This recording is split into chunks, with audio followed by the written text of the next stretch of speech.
کی ایک جماعت جو ابھی تک آپ کے سامنے مخاطب ہو رہے تھے، یہ سب فرزندان انوار مصطفیٰ رہے۔ آپ ایک طرف سے دیکھتے جائیں، مولانا بشیر صاحب ایک مدرسے کے ناظم و محتمم ہیں، قاضی شہر نیلور جناب مشتاق صاحب جنہوں نے نعت نبی صلی اللہ علیہ وسلم پیش کی، یہ بھی اس ادارے کے فارغ التحصیل۔ مفتی شرف الدین صاحب سے آپ نے خطاب سماعت فرمایا، یہ بھی اس ادارے کے فارغ اور ایک ادارے کے بانی و محتمم۔ اسی طرح سے آپ آگے بڑھیں گے، پہلے آپ نے حافظ سید عبدالحفیظ صاحب سے نعت نبی صلی اللہ علیہ وسلم سماعت فرمایا، یہ بھی مسجد اور مدرسے کی خدمت انجام دے رہے ہیں۔ جناب حافظ Abdur Rashid Rizvi Sahab assistant mechanical engineer railway department, ان سے بھی آپ نے خطاب سماعت فرمایا۔ گویا کہ یہ تمام طالبان علوم نبویہ جو کہ دارالعلوم انوار مصطفیٰ کی پیداوار ہے، اور الحمدللہ میں خود اپنے تعلق سے یہ کہہ سکوں، اور اس سے قبل میں نے اس بات کو کبھی آپ کے سامنے نہیں کہا تھا، اور یہ اظہار تشکر کے طور پر کر رہا ہوں کہ میں اس ادارے میں آیا تھا تو اسکول سے جماعت اول کا طالب علم تھا، اول جماعت چھوڑ کر آیا۔ 8 سال انوار مصطفیٰ میں تعلیم حاصل کرنے کے بعد 1 سال یو پی میں رہا، اور پھر اس کے بعد الحمدللہ جماعت دہم اور انٹرمیڈیٹ، اس طرح سے 3 PGیاں میں نے کی ہیں۔ یہ سب اس لیے کہہ رہے ہیں کہ جو لوگ یہ خیال کرتے ہیں کہ مدرسے کی تعلیم سے کچھ نہیں ہو سکتا، آپ دیکھیں انوار مصطفیٰ یہ وہ ادارہ ہے جس نے ایسے فرزندوں کو پیدا کیا ہے کہ یہ آج پورے ریاست تلنگانہ میں، نہ صرف ریاست تلنگانہ بلکہ ملک کے دیگر کئی ریاستوں میں خدمات انجام دے رہے ہیں، اور یہ سب انوار مصطفیٰ کا فیضان ہے۔ گویا یہ کہا جا سکتا ہے کہ فیضان اشرف الفقہا بذریعہ دارالعلوم انوار مصطفیٰ سے یہ تمام فیضیات ہوئے ہیں، استفادہ کیے ہیں، اور اللہ تعالیٰ نے سب پر اشرف الفقہا کا فیضان برسایا۔ گویا کہ سید حسین صاحب اس دنیا سے تشریف لے گئے، لیکن وہ اپنے پیچھے بڑا کاروان چھوڑ کر گئے۔ آپ غور کریں گے، سید صاحب اگرچہ لوگ کہتے ہیں کہ وہ عالم نہیں تھے، ہاں اگرچہ وہ عالم نہیں تھے لیکن وہ ضرور عالم گر تھے۔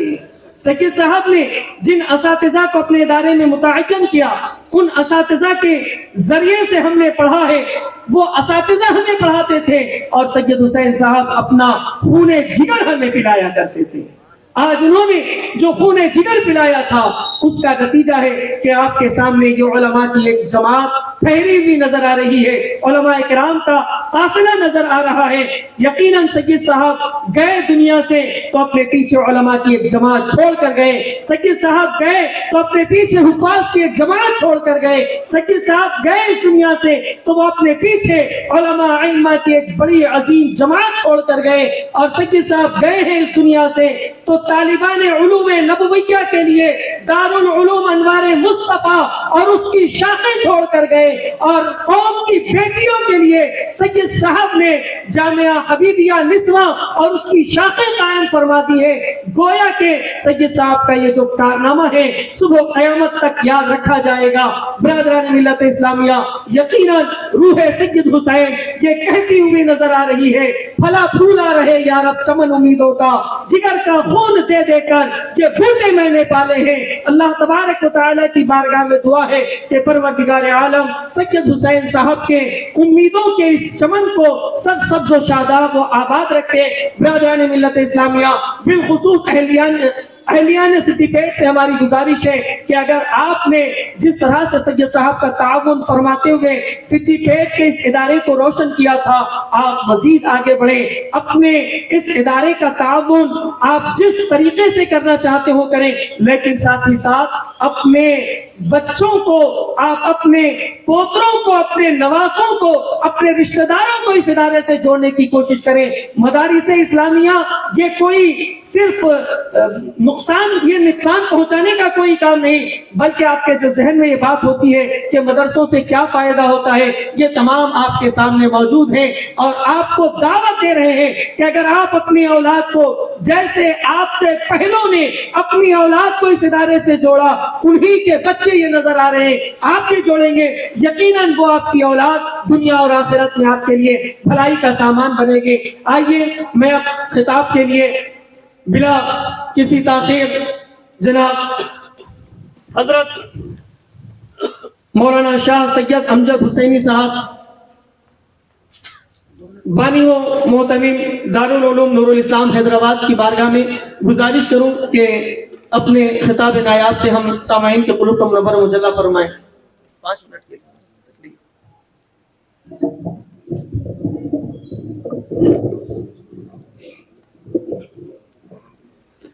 السلام علیکم ورحمۃ اللہ وبرکاتہ۔ درود پاک پڑھیں۔ اللہم صلی علی سیدنا شفیعنا حبیبنا و مولانا مرشدنا محمد وعلی آلہ و اصحابہ و ازواجہ و اہل بیتہ و ذریاتہ اجمعین وبارک وسلم۔ الحمدللہ ڈاکٹر سید حسین نوری مجیبی علیہ رحمت و رضوان سے میری وابستگی تقریباً 24 سال سے ہے،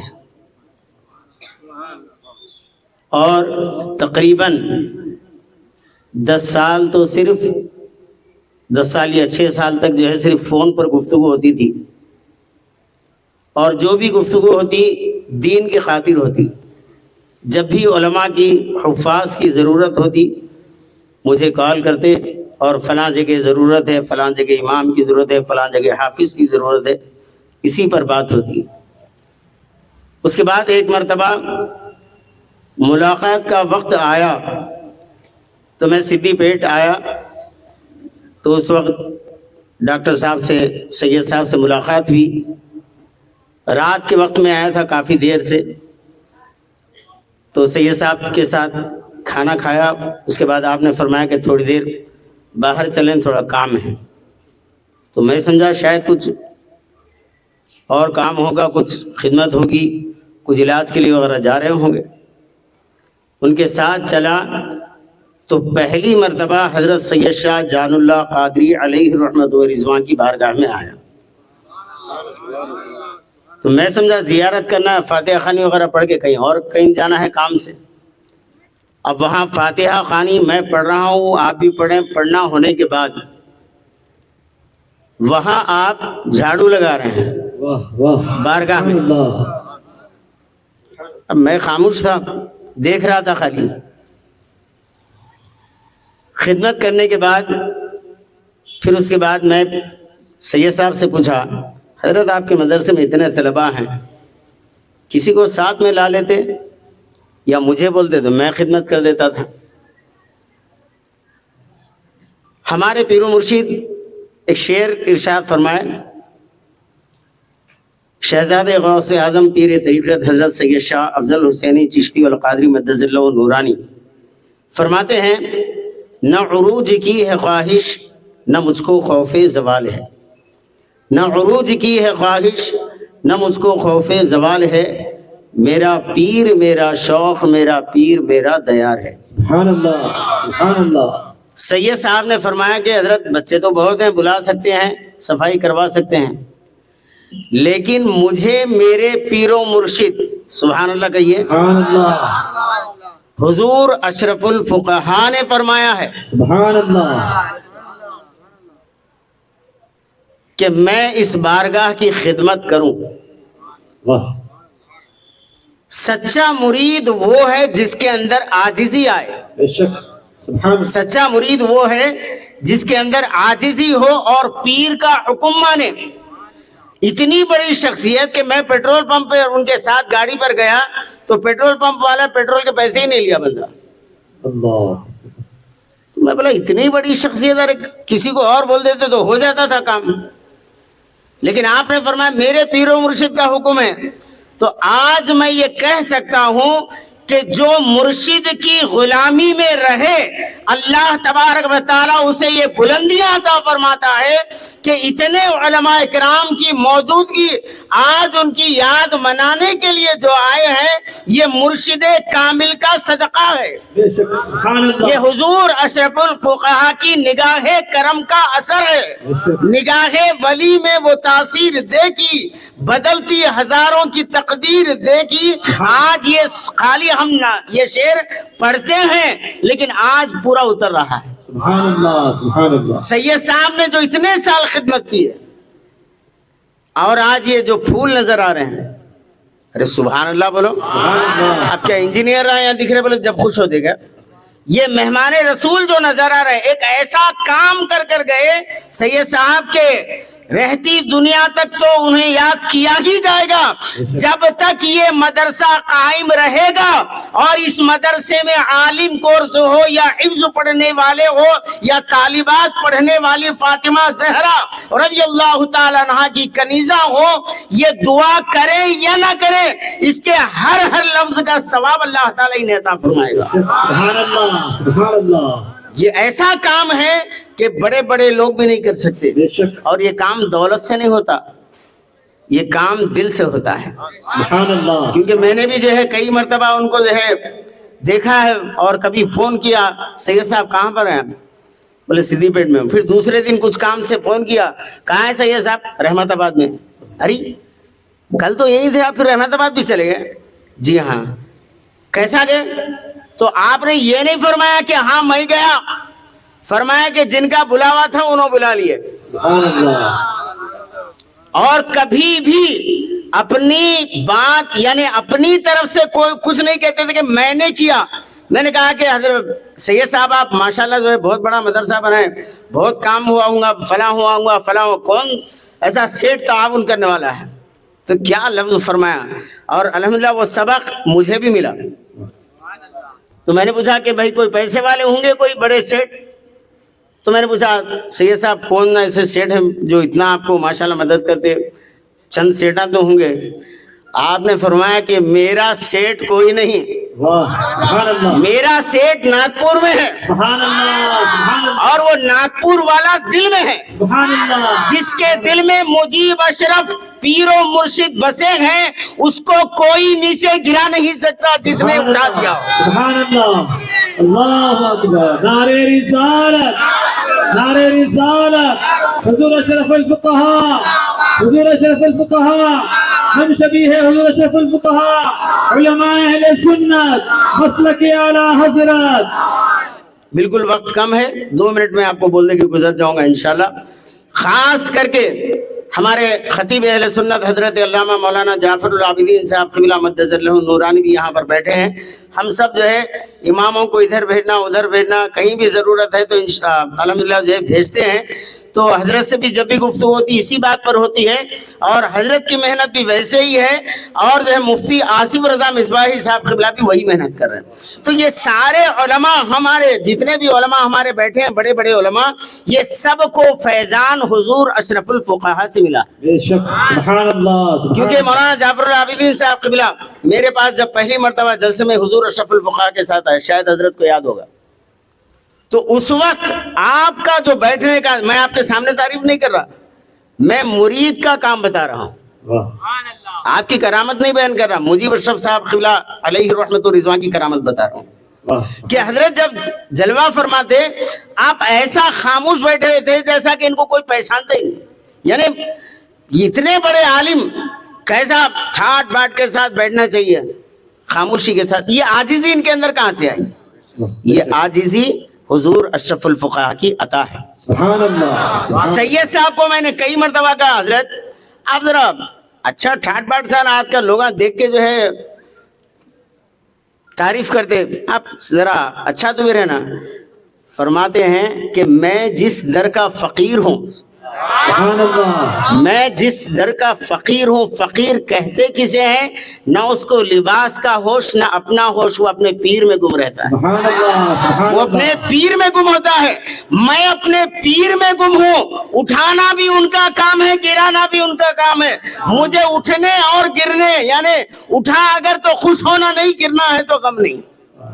کیونکہ اس لیے کہتے ہیں، میرے پیر و مرشد نے فرمایا کہ اس شعر کو اپنے ذہن میں رکھ لو، نہ عروج کی ہے خواہش نہ مجھ کو خوف زوال ہے، میرا پیر میرا شوق، میرا پیر میرا دیار ہے. یہ دو ادارے ہی نہیں، جہاں جہاں جاتے ہیں وہاں ادارے، جہاں بھی اداروں کی ضرورت ہے وہاں پر آپ نے کھولا. میں ان کو وہی پوچھا کہ اتنے جو ہے مدارس آپ کھولے ہیں، اتنا خرچہ، ہم ایک مدرسہ چلا رہے ہیں تو ہماری حالت خراب ہے، وہ بھی سٹی میں، آپ تو یہاں چلا رہے ہیں، کیسا چل رہا ہے؟ بولے میں کون چلانے والا، چلانے والا کوئی اور ہے، سبحان اللہ. چلانے والا کوئی اور ہے. یہ انہی کا فیضان ہے. اولیاء اللہ سے مل کر رہو، اولیاء اللہ کے فیضان کو جانو تو پتا چلے گا کہ مدرسہ کیسے چلتا ہے. سب سمجھتے ہیں کہ مدرسے میں دہشت گردی سکھائی جاتی ہے. یاد رکھو، مدرسے میں دہشت گردی نہیں، مصطفیٰ جان رحمت صلی اللہ تعالی علیہ وسلم کی مسکراہٹ سکھائی جاتی ہے، سبحان اللہ. محبت سکھائی جاتی ہے. یہ محبت کی تعلیم ہے جو آج اتنے بڑے علماء یہاں پر بیٹھے ہیں، سبحان اللہ. جن کو دیکھنا بھی عبادت ہے. سمجھ میں آئی بات؟ مفتی آصف رضا مصباحی صاحب قبلہ کو جیسے مفتی شرف الدین سخاوی صاحب قبلہ نے فرمایا کہ 10 سال محنت کروائے، سرپرستی کی ان کی، آج ایسا تیار ہوئے کہ انشاءاللہ ہمیں امید ہے کہ مفتی آصف رضا مصباحی صاحب قبلہ انشاءاللہ اس ادارے کو ایسے ہی سنبھالیں گے جیسے سید صاحب نے سنبھالا تھا. انشاءاللہ. کیونکہ جب وصال ہوا تھا سید صاحب کا، میں نے دیکھا کہ آصف رضا صاحب بالکل ٹوٹے ہوئے ہیں، غم زدہ ہیں، بالکل غم ہر ایک کو تو ہوتا ہی ہے، غم زدہ ہیں. لیکن آپ نے جو ہے ہمت نہیں ہاری، اب پتہ چل رہا ہے. یہ محفل بتا رہی کہ نہیں بتا رہی؟ بے شک. تو انشاءاللہ آئندہ بھی ایسا ہی ہوگا. اور علماء کرام جتنے یہاں پر، بالخصوص شہزادے حضور اشرف الفقہا کی نگاہ انشاءاللہ آصف رضا مصباحی صاحب پر قائم رہے گی انشاءاللہ. انشاءاللہ. حضور اشرف الفقہا کا فیضان مفتی آصف رضا صاحب کے ساتھ ہے. ہمارا ساتھ تو ہے جب تک ہم ہیں، ہم تو مرنے والے ہیں، لیکن حضور اشرف الفقہا کی وہ ذات ہے، پیر کبھی مرتا نہیں. مرید جب چاہے تصور کر لے پیر حاضر ہوتا ہے. ارے جب پیر مرید کے دل میں ہوتا ہے تو فنا کہاں ہے؟ ارے دنیا سے چلا گیا، ہماری نگاہ میں وہ اثر نہیں، ہماری نگاہ میں وہ روشنی نہیں کہ ہم دیکھ سکیں. لیکن مرید کو وہ نظر آئے کہ پیر کو آنکھ بند کر کے دیکھو یا آنکھ کھلی رکھ کر دیکھو، میری نظروں میں یا مرشد کچھ ایسا اثر آئے، میں جب بھی جہاں دیکھوں بس تو ہی نظر آئے. سبحان اللہ. سبحان اللہ. تو یہ پیر کی نگاہ کرم ہے. انشاءاللہ تبارک و تعالی نگاہ کرم رہے گی. آپ بھی یاد رکھو کہ سید صاحب تھے تو آپ مدرسے کی مدد کرتے تھے، اب اس کے بعد ارے میاں سید صاحب چلے گئے، مدرسہ کیا چلتا کی. الحمدللہ مجاہد زندہ ہے. سبحان اللہ. سید صاحب کی روحانی ابھی آپ کے سامنے، آپ کے درمیان میں موجود ہے بے شک. اور آصف رضا سے کام کروا رہی ہے. بے شک. سبحان اللہ. انشاءاللہ یہ کام چلتا رہے گا.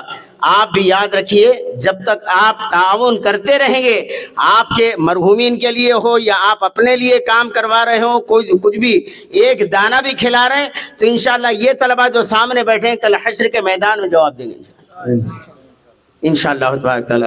وقت بالکل کم ہے، انشاءاللہ پھر کبھی اگر جو ہے آنا ہوا تو حضرت سید حسین نوری میاں نوری صاحب علیہ رحمت و رضوان کے بارے میں تفصیلات بیان کروں گا. اللہ تبارک و تعالیٰ سے دعا ہے، انوار مصطفیٰ مدرسہ قائم کی ہیں، اے اللہ ان کی قبر پر انوار عطا فرما. اے اللہ تبارک و تعالیٰ ان کے قبر پر انوار و رحمت کی برسات عطا فرما. اور انہوں نے جو کام یہاں پر کر گئے، اے اللہ تبارک و تعالیٰ اسے قبول فرما لے. اور خواجہ نائب رسول رحمت اللہ تعالیٰ علیہ کی خاص عطا ان کے ساتھ رہی. اماں جان حبیبہ علیہ رحمت اللہ تعالی علیہ کی نگاہ کرم سے انہوں نے فاطمہ نسمہ جو کھولا ہے حبیبہ نسواں جو کھولا ہے، اللہ تبارک و تعالیٰ اماں جان صاحبہ کی نگاہ کرم سے اسے دن 11ویں رات 12ویں ترقیاں عطا فرمائے۔ اللہ تبارک و تعالیٰ ہم سب کی دعاؤں کو اپنے کرم سے پیارے آقا علیہ الصلوۃ والسلام کے نالین کے صد و فل میں پیران پیر کے وسیلے سے، مرشد کامل کے وسیلے سے قبول فرمائے۔ وصلی اللہ تعالی علی خیر الخلق نور عرش محمد وعلی آلہ واصحابہ اجمعین۔ السلام علیکم ورحمۃ اللہ وبرکاتہ۔ سبحان اللہ۔ ابھی آپ حضرت مولانا شاہ سید امجد حسینی صاحب حیدرآباد سے ایک مدلل مفصل خطاب سماعت فرما رہے تھے۔ آئیے اب نعت نبی صلی اللہ تعالی علیہ وسلم پیش کرنے کے لیے میں دارالعلوم انوار مصطفیٰ کے سابقہ طالب علم جناب محمد حافظ قاری محمد عبد الرحمن رضوی صاحب کو آواز دوں کہ وہ آئیں اور نعت نبی صلی اللہ تعالی علیہ وسلم پیش کریں۔ اور ان سے قبل میں آپ حضرات سے گزارش کرتا ہوں کہ جو حضرات ٹھہرے ہوئے ہیں، کچھ کرسیاں ہیں ابھی یہاں درمیان میں، آپ یہاں تشریف رکھ سکتے ہیں، اور یا جو حضرات تھوڑا پیچھے ہو گئے ان سے بھی گزارش ہے کہ تھوڑا قریب آ جائیں تو زیادہ بہتر ہوگا، کیونکہ ابھی آپ کو اور عظیم اور نایاب خطابات سماعت فرمانے ہیں۔ جو حضرات پیچھے ہیں ان سے گزارش ہے کہ تھوڑا سا سامنے آ جائیں، کرسیوں سمیت آ جائیں۔ آپ کرسی چھوڑنا نہیں چاہتے، کرسیوں کے ساتھ آ جائیں، کوئی بات نہیں، درمیان میں جو خلا بن گیا ہے وہ پور ہو جائے گا، آپ تشریف لے آئیں۔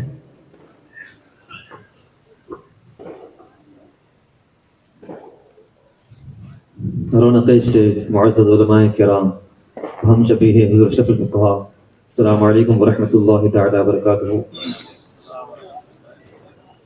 میں ہمارے حضرت علامہ مولانا مفتی غلام سمدانی اظہری صاحب سے گزارش کر رہا ہوں اسٹیج پر تشریف لائیں۔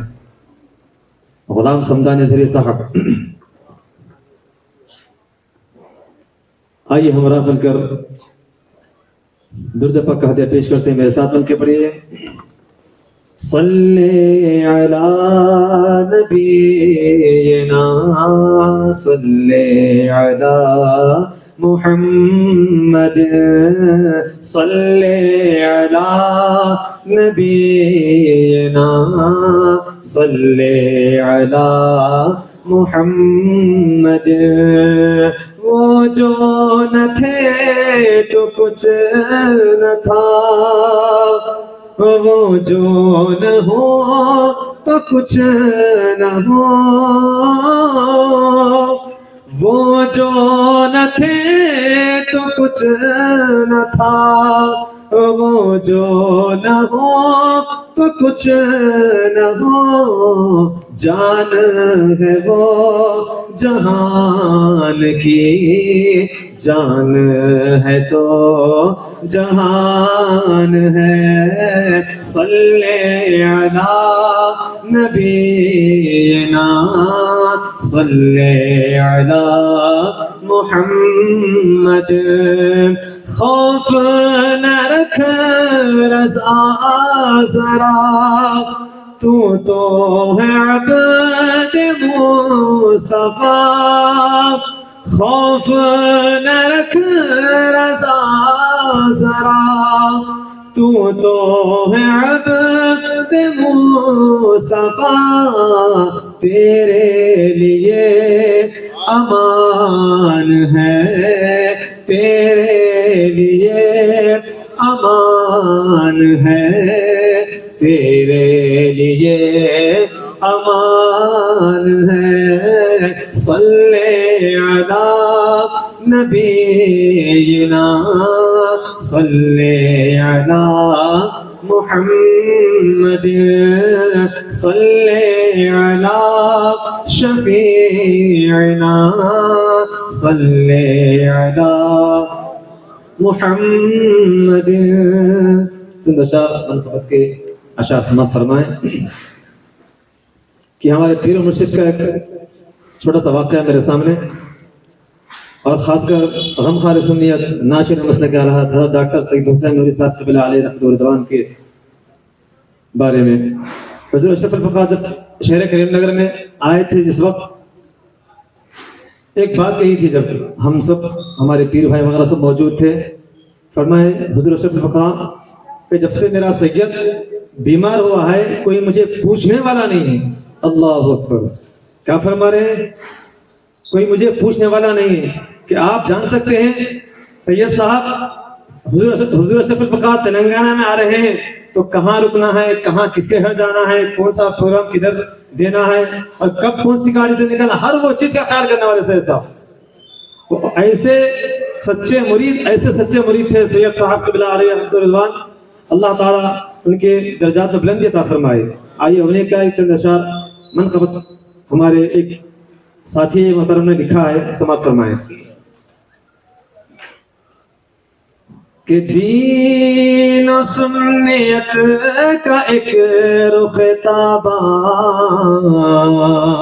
سید حسین ہے، دین و سنت کا ایک رخ تاباں سید حسین ہے، نسل نو کی تعبیر کا ایک جہاں سید حسین ہے، سید حسین ہے، سید حسین ہے، آل نبی اولاد علی سے آپ کو نسبت ہے، اور انتخاب تاجدار کونو مکان سید حسین ہے، سید حسین ہے، سید حسین ہے، اہل و عیال سے ہے، اہل و عیال سے ہے، نیاز ہو کر یوں خادم بنا، خدمت دین نبی کا مہتاباں سید حسین ہے، سید حسین ہے، سید حسین ہے۔ اور ان آنکھوں نے دیکھا، اور کئی آنکھوں نے دیکھا کہ جب ہمارے رہبر سید حسن صاحب صلی اللہ علیہ وسلم کو جب پالش کا ادا جب ہوا، اس کے بعد کبھی بھی ہم نے ان کو نہیں دیکھا کہ وہ کام نہیں کر رہے، ہر جگہ اپنی طرف سے اکیلے کام کر رہے ہیں، جہاں جا رہے اکیلے۔ ہم لوگ کبھی ملتے سید صاحب ہم ساتھ میں آتے نہیں، میرا کام ہے میں کام کرتا ہوں، میرا کام ہے میں کام کرتا ہوں۔ اللہ اکبر، ان کا جذبہ ہمارے جتنے ہم طلبہ یہاں پر موجود ہیں ہم سب کے دلوں میں شامل فرمائے۔ مسلسل 10 سال سے علیل ہے پھر بھی، ارے اوجے دین نبی کے لیے کوشاں سید حسین ہے، سید حسین ہے، سید حسین ہے، گستاخ نبی اصحاب اولاد علی کے لیے، ارے دہکتا ہوا ایک شعلہ فشاں سید حسین ہے، دہکتا ہوا ایک شعلہ فشاں سید حسین ہے، مقرر سب قال سے پر یہ زبان حال سے، ایسا مقرر پر مغز شعلہ بیاں سید حسین ہے، سید حسین ہے، سید حسین ہے، کتنے خادم آئے دار العلوم کو اور چل دیے، پر ایک ایسا خادم روح رواں سید حسین ہے، سید حسین ہے، سید حسین ہے، کئی تحصیل علوم یہاں سے ہوئے فارغ فارغ انوار مصطفیٰ تیرا نگہبان سید حسین ہے انوار مصطفیٰ تیرا نگہبان سید حسین ہے.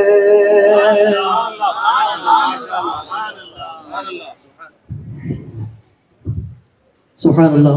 ابھی آپ جناب حافظ عبد الرحمن رضوی صاحب سے نعت نبی اور ڈاکٹر سید حسین رضوی صاحب کی بارگاہ میں خراج عقیدت بھی یہ پیش کر رہے تھے. آئیے اب بلا تمہید و تاخیر گجرات سے تشریف لائے ہوئے ہمارے ایک مہمان خصوصی حضرت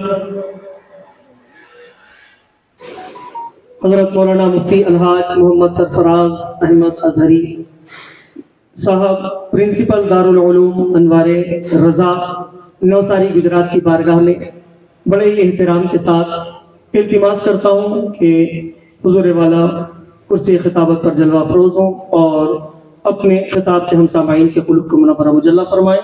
آئے حضرت کا استقبال نعرہ تکبیر و رسالت کی صداؤں میں کریں. نعرہ تکبیر، نعرہ رسالت، مسلک اعلی حضرت علماء اہل سنت، نعرہ تکبیر، نعرہ رسالت.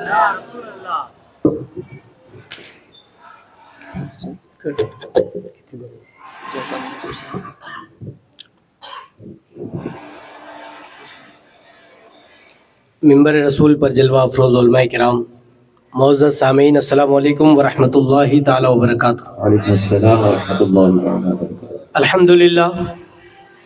الحمد للہ رب العالمین والعاقبۃ للمتقین والصلاۃ والسلام علی سید الانبیاء والمرسلین، اما بعد فاعوذ باللہ من الشیطان الرجیم، بسم اللہ الرحمن الرحیم. کل نفس ذائقۃ الموت، صدق اللہ العظیم.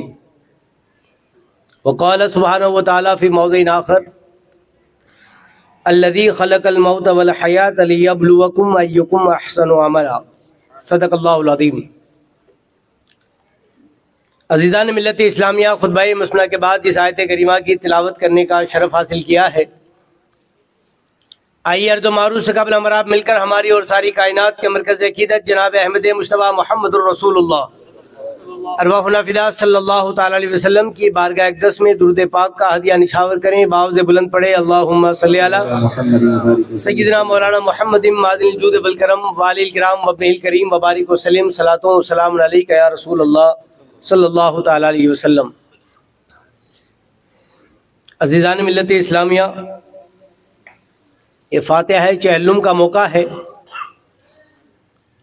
اور دارالعلوم انوار مصطفیٰ کے سابق طلباء کی جانب سے میرے خیال سے یہ سید صاحب قبلہ کی بارگاہ میں خراج پیش کرنے کے لیے اس پروگرام کا انعقاد کیا گیا، جس میں ہم اور آپ حاضر ہیں. اللہ تعالی ہم سب کی حاضری قبول فرمائے اور سید صاحب قبلہ کی قبر پر اپنے فضل و کرم کی بارشیں نازل فرمائے اور حضرت کی تمام خدمات کو اپنی بارگاہ میں شرف قبولیت عطا فرمائے. اور اس محفل کو سجانے میں جن بھائیوں نے، طلباء نے دامے درہم سخن حصہ لیا، اللہ تعالیٰ سب کو دنیا اور آخرت کی بھلائیاں نصیب فرمائے. آمین. ابھی کافی دیر سے آپ حضرات عشاء کی نماز کے بعد یہ پروگرام شروع ہوا ہے اور جہاں تک میری معلومات ہے 11:30 بجے تک پرمیشن ہے اور 11:15 ہو چکے ہیں اور ابھی آپ کو اور بھی خطاب سماعت کرنے ہیں. تو زیادہ وقت میں آپ حضرات کا نہیں لوں گا، تھوڑی دیر کے لیے حاضر آیا ہوں. دعا کریں اللہ تعالیٰ میری زبان پر کلمہ حق جاری فرمائے اور جو کچھ بھی عمل کی آواز ہو مجھے آپ سب کو اخلاص کے ساتھ عمل کی توفیق عطا فرمائے. عزیزان ملت اسلامیہ، ویسے سدھی پیٹ تو بہت کمانا ہوا ہے میرا، کہیں جاتا ویسے بھی نہیں ہوں، کوئی تقریر وقریر نہیں کرتا. یہ حضرت کی کرم فرمائی تھی کہ مجھے کھڑے ہونے کا حکم ہوا. اب دو چار باتیں عرض کروں. ویسے جانا ہوا تو سنیوں میں تو ایک بیماری ہر جگہ ہے، گجرات ہو، مہاراشٹر، آندھرا ہو، تلنگانہ، سب ہندوستان بھر کا یہی حال ہے. تو کوئی نئی بات نہیں. میرے خیال سے یہاں بھی یہی سب معاملات ہوں گے، اس لیے وہیں سے عرض کرتا ہوں وہ بیماری کیا ہے معلوم ہے؟ کہ آج کے زمانے میں سنیوں سے کوئی مشکل کام نہیں ہوتا. مومنوں پر سب سے اہم کام جو ہے نا کہ جس کو کسی بھی حال میں نہیں چھوڑنا. فقہا فرماتے ہیں کہ اگر بندہ پانی میں ڈوب رہا ہے اور بچنے کے لیے اسے تختہ مل جائے نا کہ وہ تختے پر سوار ہو گیا اور بچ گیا اور نماز کا وقت ہو جائے نا تو اسے پڑھنا ہے. یہ نماز کا معاملہ ہے. تو گویا مومن کے لیے نا نماز کتنی اہم ہے. میں آپ کو ایک اور مثال کے ذریعے سے اپنی بات کو تھوڑی سی آگے بڑھاؤں, تھوڑی سی تیزی کے ساتھ. تو ہم میں سے شاید بہت سارے لوگ ایسے ہوں گے جن کو موبائل کا وجود ان کے سامنے ہوا. تو آپ کو پتہ ہے آج کل 5G کا سلسلہ چل رہا ہے کہ 5G آنے والا ہے, 5G آنے والا ہے. اکتوبر سے پہلے پورے ہندوستان کی میٹرو سٹیوں میں 5G کا قبضہ ہوگا. اور 5G کا سب سے بڑا فائدہ یہ ہے وہ آپ کے گھر کے واشنگ مشین, پنکھے, ٹیوب لائٹ سب موبائل کے ذریعے سے آپ آپریٹ کر سکیں گے. یعنی کچھ بھی کرنے کی ضرورت نہیں ہے, باڈی کو ذرا بھی چلانے کی حاجت نہیں ہے, سارا کام ٹیکنالوجی ہو جائے گی. آپ کو اس کا وجود معلوم ہے آپ حضرات؟ جب موبائل بنا نا تو اس کو کیا کہا جاتا تھا؟ یہ 1G تھا. 1G فرسٹ اے لکھا رہتا تھا, اس کے آگے جی, شاید ہم کو پتا بھی نہیں ہوگا. اس کا مطلب یہ تھا کہ یہ صرف اس لیے بنایا گیا ہے کہ اس سے آپ کال ایک دوسرے کو اپنی بات پہنچا سکتے ہیں. میسج وغیرہ کا بھی تصور نہیں تھا. پھر تھوڑا سا اپڈیٹ کیا گیا اور 2G کا زمانہ آیا. 2G میں کیا ہونے لگا, آپ فون پر باتیں بھی کر سکتے ہیں اور میسیجز بھی کر سکتے ہیں. پھر انلیمیٹڈ میسج چلے تھے. یونینور نے اسکیم نکالی تھی 200 روپے دو جتنے چاہو میسج کرو, سب جانتے ہیں. پھر تھوڑا سلسلہ آگے بڑھا تو پھر 3G آیا کہ بھائی 3G. اب تیسری جنریشن میں کیا ہونے لگا, اب فوٹو وغیرہ بھی آگے بڑھنے لگے کہ بھائی اب فوٹو کھینچیے, کوئی تصویر آ رہی ہے, کوئی بھیج رہا ہے, سب کچھ ہونے لگا. ابھی 3G کو ہم نے صحیح سمجھا بھی نہیں تھا نا تو 4G آ گیا. 4G میں کیا ہوا, 2-3 گھنٹے کی فلمیں بھی ٹرانسفر ہونے لگی. بڑی بڑی MB میں جو اور GB میں جو چیزیں تھی وہ منٹوں میں ڈاؤن لوڈ ہونے لگی. ابھی ہم میں سے بہت سارے بھائیوں نے GB کو صحیح طور پر 4G کو سمجھا نہیں, استعمال نہیں کیا, اور 5G کا وجود. اور بس ابھی چند دنوں میں آپ حضرات 5G سے بھی استفادہ کریں گے. یہ کیا ہے کیا نہیں میں اس کے چکر میں نہیں پڑنا چاہتا, لیکن میں آپ حضرات کو ایک بات بتانا چاہتا ہوں کہ 1G سے لے کر 4G تک جو ہم استعمال کر رہے ہیں, آپ مجھے بتا دیجئے کہ آپ نے موبائل کو فلائٹ موڈ پہ نہیں ڈالا, آپ کے موبائل میں نیٹ ورک ہے, آپ دنیا کا کوئی بھی کام موبائل میں کرتے رہیے, قرآن پڑھیے, پکچر دیکھیے, گانے سنیے, جو بھی کرتے رہیے, گیم ویم جو بھی کرتے رہیے. اگر کسی نے فون ملا دیا نا تو وہ سارا کام چوپٹ ہو جائے گا اور رینگ بجنے لگے گی. جب تک آپ اس فون آنے والے کو کاٹ نہیں دیں گے نا دوسرا کام آگے نہیں بڑھے گا. بلا تمثیل میں آپ حضرات کو یہ بتانا چاہتا تھا کہ ایک موبائل بھی ہے نا, اس نے اپنی زندگی کا مقصد نہیں چھوڑا. آپ سمجھ کے میں کیا عرض کرنا چاہتا ہوں کہ موبائل ہے نا, موبائل اتنا اپڈیٹ ہو گیا, 1G سے 5G تک پہنچنے والا ہے, لیکن اس کی جو زندگی کا مقصد تھا نا اس بے جان اور بے عقل نے فراموش نہیں کیا. اللہ نے جسے اشرف المخلوقات بنایا نا, آج اس کا حال دیکھ لیجیے. ہم سب سمجھ رہے ہیں حالات ہم سب کے سامنے ہیں, تو ہم سب کے لیے سب سے مشکل کام ہے نا نماز ہے. آپ دیکھ لیجئے کتنی مسجدیں ہماری آباد ہوتی ہیں. آج ہمارے سید صاحب قبلہ کا چہلم ہے, اگر ان بچوں کو ہٹا دیا جائے نا تو 50 کرسیاں خالی نظر آئیں گی. تھوڑا سا مشکل کام تھا اس لیے تھوڑے بہت لوگ آ گئے. اس سے آسان کام کیا معلوم ہے, کھانا. اگر کھانا رکھ دیا جاتا نا, پروگرام کچھ نہیں, مغرب بعد صرف نیاز ہوگی, کھا کھا کر گھر چلے جانا, آپ کو پیر رکھنے کی جگہ نہیں ملتی. میرے عزیز ساتھیوں, میں آج یہ کرنا چاہتا ہوں کہ سید صاحب قبلہ جو کام کر کے گئے نا, اگر اس کو پھیلایا جائے نا تو گھنٹوں میں باتیں ہو سکتی. سرکار دو عالم صلی اللہ علیہ وسلم کے دور مبارک سے آج تک جن حضرات نے جس طریقے سے مدارس کے لیے قربانیاں دی اور جس طریقے سے علم کو آگے تک پہنچایا, یہ بڑی لمبی چوڑی تاریخ ہے. اور ہر جگہ پر اس طرح کی ذاتیں آپ کو نظر آتی ہے جو تنہا تھی جب تک تھی, جب گئی نا تو یہ مجمع ہو گیا. میں چلا تھا جانب منزل مگر اکیلا ہی چلتا تھا. اور صرف سدھی پیٹ کی کہانی نہیں ہے, آپ 1400 سالہ تاریخ اسلام دیکھیں, چلا تھا لیکن جب وہ چلتا ہے نا تو پھر اپنے ساتھ جب منزل کے قریب آتا ہے تو مجمع ہو جاتا ہے. میرے عزیز ساتھیوں, حضرت سیدنا امام جلال الدین سیوطی نے مکاشفۃ القلوب میں امام حسن بصری کے حوالے سے ایک واقعہ نقل فرمایا ہے. وہ لکھتے ہیں کہ امام حسن بصری کی بارگاہ میں ایک عورت آئی. عورت آ کر عرض کرتی ہے کہ میری بیٹی کا انتقال ہو گیا, جوان بیٹی تھی, انتقال ہو گیا. جو لوگ یہ سمجھ کر رکھا ہے نا جنہوں نے کہ جب تک ہم بڑھاپے کی منزل کو نہیں پہنچیں گے موت نہیں آئی, یہ ان کی غلط فہمی ہے. ایسے تو بہت سارے واقعات تاریخ بھری پڑی ہے. اذا جاء اجلکم کی بھی نص قطعی سے ثابت ہے کہ جب انسان کا وقت آ جاتا ہے نا تو پھر لمحہ نہ آگے نہ پیچھے, اور صرف وقت نہیں جگہ بھی متعین ہے. جو لوگ اگر سید صاحب قبلہ پر یہ باتیں کرتے ہیں نا کہ وہ ٹرین سے کیسے گرے ہوں گے, کیا ہوا ہوگا, کیا نہیں ہوا ہوگا, میں آپ کو بتاؤں کہ جب انسان کا وقت آ جاتا ہے اور جس حال میں موت لکھی رہتی ہے نا اسی حال میں آنا ہے. یہ نہیں دیکھا جاتا یہ انسان کا اسٹیٹس کیا, کس حسب و نسب اور کیا اس کی علمی شان اور مقام تک, کچھ نہیں دیکھا جاتا. اللہ تعالیٰ جب جس بندے کو جس جگہ اور جہاں جس طرح سے پسند فرماتا ہے ویسے ہی بلا لیتا ہے. دنیا میں سب سے بہترین جگہ حرم پاک مدینے سے کون سی ہو سکتی؟ آپ کو معلوم ہے سرکار دو عالم صلی اللہ علیہ وسلم کے تعلق سے حدیث پاک میں ملتا ہے. ویسے گھٹنا جو ہے نا مردوں کے لیے سطر ہے. اگر گھٹنے کے نیچے کپڑا ہے تو کوئی حرج نہیں, بھلے پنڈلی کھلی ہو, نیچے پیر کا حصہ اگر کھلا ہے, سطر گھٹنا بند ہے تو کوئی حرج نہیں. لیکن سرکار کے بارے میں فرمایا گیا کبھی کبھی ایسا ہوتا کہ گھٹنے سے تو سرکار کی تیبند شریف نیچے ہی ہوتی, لیکن کہیں کہیں سے کبھی ایسا ہوتا کہ آپ کا پاؤں کھلا ہوتا, یعنی تھوڑا سا تیبند شریف اوپر ہوتا گھٹنے سے نیچے, لیکن ٹخنے سے تھوڑا سا اوپر پنڈلی وغیرہ نظر آ جاتی. لیکن فرمایا گیا حدیث پاک میں, غالباً ترمذی کی حدیث ہے, کہ اگر اس وقت رسول اللہ ایسے بیٹھے ہوتے اور سرکار ذوالنورین حضرت عثمان غنی آ جاتے نا تو رسول اللہ اپنا تیبند درست فرماتے, تیبند درست فرماتے. کسی صحابی نے پوچھا تھا یا رسول اللہ نے خود ہی بیان کیا تھا, اس لیے کہ سرکار نے جب تیبند شریف صحیح کیا تو دوسروں نے دیکھا کہ ابھی تک تو کچھ نہیں تھا. امام حضرت عثمان آئے تو رسول اللہ نے تیبند صحیح فرمایا تو خود ہی سرکار نے فرمایا کہ روئے زمین پر سب سے زیادہ باحیا عثمان ہے. سبحان اللہ, سبحان اللہ. میں عرض کرنا چاہتا ہوں کہ کیا امتی کبھی نبی سے بھی زیادہ باحیا ہو سکتا ہے؟ لیکن اس کے باوجود رسول اللہ فرماتے ہیں کہ عثمان روئے زمین پر سب سے زیادہ باحیا ہے. آپ کو معلوم ہے آپ کی شہادت کہاں ہوئی؟ مدینہ منورہ میں. اور اس گھر میں جس گھر میں آپ کی شہادت ہوئی نا اس کی پہرے داری کون کر رہا تھا آپ کو معلوم ہے؟ اپنے پاس وقت ہو تو ہم پڑھیں گے نا, ہمارے پاس اتنا ٹائم ہی کیا ہے, تو جمعہ میں اس وقت تک جاتے ہیں مسجد میں جب خطبے کے لیے امام ممبر پر بیٹھ جائے. ہمارے پاس تو اتنا وقت ہی نہیں ہے کہ جمعہ کا بیان بھی 10 منٹ کا سن لے. وہ امام کو تو اس لیے تقریر کے لیے رکھا ہے تاکہ بس ایک اس کی تنخواہ بڑھ جائے, باقی ہم کو پڑھی نہیں ہے.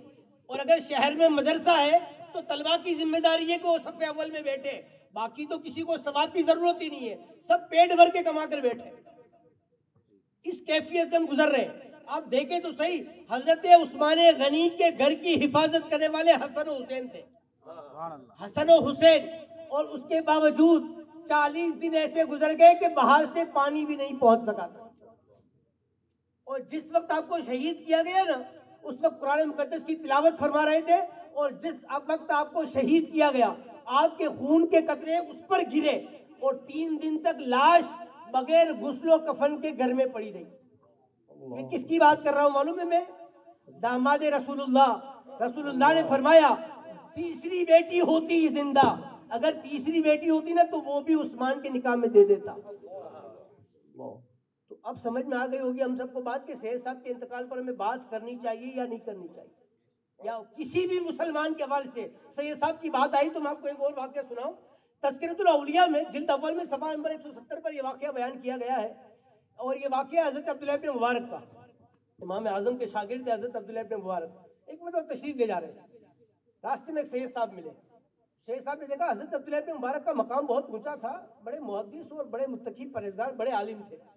تو جا رہے تھے بڑی شان و شوکت, جبہ کبا, اور لوگ بھی ساتھ ہیں اور بہت شان کے ساتھ جا رہے ہیں. سید صاحب ایک راستے میں مل گئے, سید صاحب نے سلام دعا کی, خیر خیریت پوچھی. سید صاحب کہتے ہیں کہ آپ تو دیکھو آپ تو ایک صرف عالم ہیں, اور کیا آپ کی شان اور کیا عزت ہے, میں سید ہوں مجھے کوئی پوچھتا ہی نہیں. یہ سید صاحب کا کہنا تھا حضرت عبداللہ ابن مبارک سے کہ آپ تو ایک عالم ہیں لیکن یہ شان و شوکت, اور میں تو سید ہوں لیکن مجھے کوئی پوچھتا نہیں. حضرت عبداللہ ابن مبارک نے فرمایا سید صاحب میں نے آپ کی نانا کی سنتیں اپنا لی, اللہ نے مجھے عزت عطا فرمائی. کیا فرمایا؟ آپ کے نانا کی سنتیں میں نے اپنائی تو اللہ تعالیٰ نے مجھے یہ شان و شوکت اور عزت عطا فرمائی. آپ نے آپ کے نانا کی سنتیں چھوڑ دی تو یہ کیفیت ہے. اتنا کہا, سید صاحب چلے گئے, حضرت بھی چلے گئے. حضرت عبداللہ مبارک فرماتے میں رات میں سویا نا تو رسول اللہ کو خواب میں دیکھا. سرکار فرماتے ہیں عبداللہ تو نے میری نسل کو اور میری آل کو تو نے بے عمل ہونے کا تانا دیا. حضرت عبداللہ مبارک فرماتے ہیں جیسے ہی یہ خواب میں نے دیکھا نا میں چونک کر کھڑا ہو گیا, میں معافی مانگنے لگا, میں رونے لگا اور میں انتظار کرنے لگا کہ کب صبح ہو اور میں جا کر اس سید صاحب سے معافی مانگوں. جیسے ہی صبح ہوئی میں نے فجر کی نماز پڑھی, سید صاحب سے معافی مانگنے چلا. ابھی تو میں جا رہا تھا کہ راستے میں نے بھی سید صاحب کو دیکھا, وہ بھی گھبرائے ہوئے آ رہے تھے. میں نے پوچھا سید صاحب کہاں؟ عرض کیا میں تو آپ کے پاس ہی آ رہا تھا. تو میں نے پوچھا کیوں, کیا ماجرا ہے؟ کہا میں نے رات میں رسول اللہ کو خواب میں دیکھا اور مجھے فرمایا کہ تو میری آل سے ہو کر بے عمل ہوا تو تجھے عبداللہ نے تانا دیا نا, اگر تو نہ ہوتا تو تجھے تانا نہ دیتا. انہوں نے قدم پکڑ لیے, میں نے بھی خواب میں رسول اللہ کو دیکھا, مجھے یہ فرمایا کہ تو نے میری آل کو پریشان. اللہ آپ دیکھیں تو صحیح کیا ہے ہماری تاریخ, تو کیا ہمارے بزرگوں کا طریقہ تھا اور ہم کیا کر رہے. کیا کرنے کی حاجت تھی ہمیں؟ آج چہلم میں تو اتنے جمع ہو گئے. مجھے نہیں لگتا ہے کہ جب انتقال ہوا ہوگا اس وقت جو جنازے میں پبلک رہی ہوگی اور آج چہلم کے بعد کبھی اتنا مجمع مدرسے کے لیے آیا ہوگا. میں اساتذہ اگر ہمارے مفتی صاحب کی کلاس سے پوچھوں نا تو یہی بات ہوگی کہ بس 2-4 فون آ گئے, حضرت کوئی ضرورت ہو تو پوچھئے گا. میں عرض یہ کرنا چاہتا ہوں, آج جتنے لوگ عصر کے بعد پھول چڑھانے کے لیے تھے نا, اگر آپ پھول چڑھاتے بہت اچھی بات ہے. پھول جب تک قبر پر رہتے نا تسبیح پڑھتے, لیکن کتنے دن؟ 1 دن 2 دن 3 دن. 3 دن کے بعد تازے سے تازہ گلاب بھی اور مہنگے سے مہنگا گلاب بھی قبر پہ رکھ دو گے نا تو 3 دن کے بعد وہ خشک ہو جائے گا, پھر اس کی تسبیح بھی بند ہو جائے گی. میں عرض یہ کرنا چاہتا ہوں کہ جو پھول کا پیسہ اور اس کو قبر پہ چڑھاتے ہو نا, اتنا پیسہ انوار مصطفیٰ کے طلبہ پر خرچہ کر دو, قسم خدا کی قیامت تک ثواب ملتا رہے گا. اب سوچو تو صحیح ہمیں کیا کرنے کی ضرورت ہے. آج ہمیں یہ کہنے کی ضرورت نہیں ہے کہ ایسا مدرسہ اتنا چندہ آتا تھا, یہ ہو گیا, فلاں سنبھالے گا, فلاں ناظم بنے گا, فلاں صدر بنے گا. یہ کوئی مذاق مستی ہے؟ اگر آپ سنبھال سکتے ہو تو آگے آؤ نا. یہ کوئی تخت اور تاج ہے؟ آپ آئیے میدان میں اور کام کیجئے. مدارس اور ادارے اور مساجد جو ہوتی ہے نا, آپ کو پتہ ہے شریعت کا فقہ نے کیا فرمایا؟ مسجدیں کبھی پرسنل پیسوں سے نہیں بنانی چاہیے. کبھی تنہا بندہ کھڑا ہو میں مسجد بنا دیتا ہوں, فقہ نے فرمایا ایسا نہیں کرنا چاہیے. کیوں؟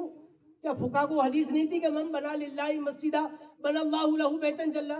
کیا فقہ نے نہیں پڑھی تھی یہ؟ کیوں ایسا کہا گیا؟